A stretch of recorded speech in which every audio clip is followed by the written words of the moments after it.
Ang lihim at nakakatakot na pamana ni Lola. Dear netizens, tawagin niyo na lang akong Elsa, pang-5 sa 7 magkakapatid. Mahirap ang naging buhay namin sa probinsya, isang magsasaka ang aming ama. Dahil marami kaming magkakapatid, pagtungtong ko sa edad na 4 ay ipinaalaga na ako ng aking mga magulang sa aking lola. Medyo hirap na din kasi sila sa pagpapalaki sa amin. Masaya naman ako dahil malapit naman ako sa aking lola. Sa katunayan, ako ang paborito niya. Sa Capiz, naninirahan si Lola Marcia. Inalagaan at pinag-aral niya ako. Mabait at maalaga si Lola sa akin. Lahat ng pangangailangan ko ay naibibigay niya. Dinadalaw naman ako ng aking pamilya. Lumipas pa ang ilang taon, medyo malaki na ako. Laging bilin ni Lola na sa oras ng 6:00, dapat ay nasa bahay at nagpapahinga na ako. Bawal na akong lumabas. Maaga kung patulugin ako ni Lola. Palaging ganon simula nang manirahan ako sa bahay ni Lola. Nagsimula ko na ding mapansin ang mga kakaibang kinikilos ni Lola. Dahil lumalaki na ako ay madalas hindi na ako nakakatulog ng maaga. Nakahiligan ko ang pagguhit, ang hindi alam ni Lola ay gising pa ako kahit hating gabi na.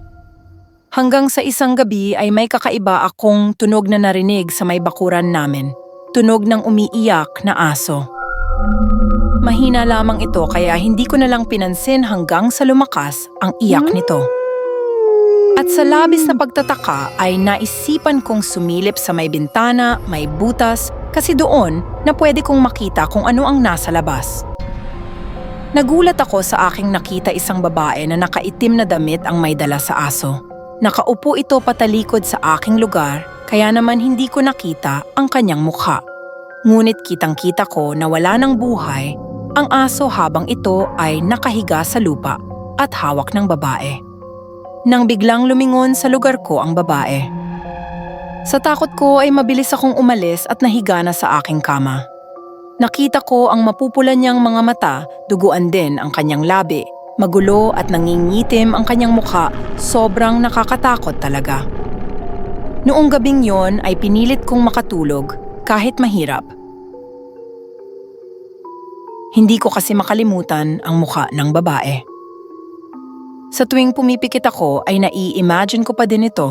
Kinabukasan ay mas pinipili kong hindi banggitin kay Lola ang mga nakita ko. Medyo naging tahimik lamang ako na napansin naman ni Lola, tinanong niya ako kung bakit napakatahimik ko raw. Ang sabi ko naman ay masama lang ang panaginip ko kagabi. Habang nag-uusap kami ni Lola ay biglang dumating si Aling Nena. Hinahanap niya ang kanyang alagang aso. Nakawala daw ito kagabi at hindi na nakabalik. Tumanggi naman si Lola at sinabing wala siyang nakita.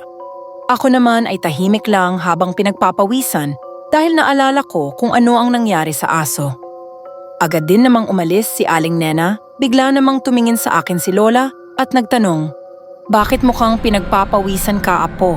Anong problema, maayos ba ang tulog mo kagabi? Mukhang puyat ka yata." Ang sabi ko naman ay maaga akong nakatulog at gusto ko lang magbanyo kaya ako pinagpapawisan. Naging normal naman ang mga sumunod na araw. Hanggang sa lumipas pa ang ilang linggo, maraming hayop ang nawawala. Ang ibang ay natatagpuan na lang na wala ng buhay. Karamihan sa kanila ay wala ng lamang loob. Mabilis na kumalat ang balita sa buong barangay na baka aswang ang may gawa. Naging alerto ang lahat, isang kabarangay namin ang nagsabing nakita niya daw ang aswang, babae daw ito na nakaitim na damit. Mapula at nanlilisik ang mga mata, base sa kanyang mga sinabi ay ganun na ganun. Ang babaeng nakita ko sa aking bintana. Isang tahimik na gabi, nakaramdam ako ng pagtawag ng kalikasan, kaya naman madali akong pumunta ng banyo. Ngunit sa pagpunta ko sa aming banyo ay nakita ko si Lola na nasa labas ng aming bakuran. Alam kong si Lola yon dahil nakita ko mismo ang kanyang mukha, ngunit habang tumatagal ay biglang nagbago ang kanyang itsura, na mula ang kanyang mga mata, naging nakakatakot ang kanyang mukha. Naglalaway ang kanyang bibig at sa isang iglap ay nag-iba ang kanyang anyo, nagmistula itong itim na baboy na singlaki. Nang batang kalabaw, mabilis itong tumakbo at nawala. Nang dahil sa mga nakita ko ay tuluyan na akong naihi sa aking shorts. Kasabay nito ay ang pangingilid ng aking mga luha sa sobrang pagkatakot. Mabilis akong bumalik sa aking kwarto. Sa haba ng gabi ay hindi ko nagawang makatulog. Hanggang sa narinig ko ang mga kaluskos sa kwarto ni Lola. Nakauwi na siya, nang dahil doon ay pinipilit kong makatulog sa takot. Kinabukasan ay mayroon na namang mga balita ng mga hayop na natatagpuang wala ng lamang loob. Ibinalita ito ni Aling Nena kay Lola, ngunit si Lola ay kalmado lamang at hindi mo mababakasan ng anumang takot o pagkabahala. Ang sabi pa ni Aling Nena ay natamaan daw ang aswang, nabaril daw ito sa may tiyan at baka wala na rin daw ito. Pagkatapos ng pag-uusap nila ay nagpaalam na si Lola at magluluto pa daw siya. Ilang minuto pa ang lumipas ay biglang dumating si Nanay. Sobrang saya ko, niyakap ko si Nanay at nakiusap ako na kunin na niya ako dahil miss na miss ko na sila. Pero nang makaharap niya si Lola ay sinabihan nila ako na pumasok muna sa aking kwarto at mag-uusap daw sila. Nang dahil sa labis na pagtataka ay hindi ako pumasok sa aking kwarto kung hindi nagtago lamang ako sa kurtina. At doon ko na narinig ang pag-uusap nila, ang sabi ni Mama. Nay, akala ko ba titigilan niyo na? Napakadaming balita ang kumakalat ngayon tungkol sa aswang. Nagulat naman ako sa aking narinig dahil alam pala ito ni Mama. Sabi naman ni Lola. Matagal na akong tumigil, alam mo yan, ngunit nang dahil doon ay nanghihina ang katawan ko. Mga hayop lang naman ang kinakain ko, wala nang iba. Kahit paano ay lumalakas ako. Sabi naman ni Nanay, Nay naman kahit na. Paano na lang kung hindi niyo mapigilan? Paano ang anak ko mas mabuti pa kung kukunin ko na siya, isasama ko na si Elsa? Sabi ni Lola, hindi. Huwag mong kukunin ang apo ko dahil siya ang aking tagapagmana. Sabi ni Mama, hindi Nay. Hinding-hindi mangyayari yon. Gusto niyo bang maghirap ang apo niyo? Hindi ako makapapayag. Sumigaw naman si Mama at tinawag ng malakas ang aking pangalan. Elsa!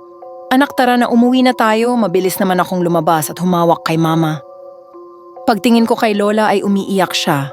Ayaw niya akong ibigay kay Mama. Sabi ni Lola, Elsa, apo, iiwan mo ba ako? Mahal na mahal kita, apo. Napaiyak na din ako at niyakap ko si Lola. Sa pagyakap ko ay naramdaman ko ang mga dahon sa kanyang tiyan. May tama si Lola, ngunit mabilis akong hinila ni Mama. Noong araw na yon ay umalis na kami. Tinanong ko naman si Mama kung magiging ayos lang ba si Lola.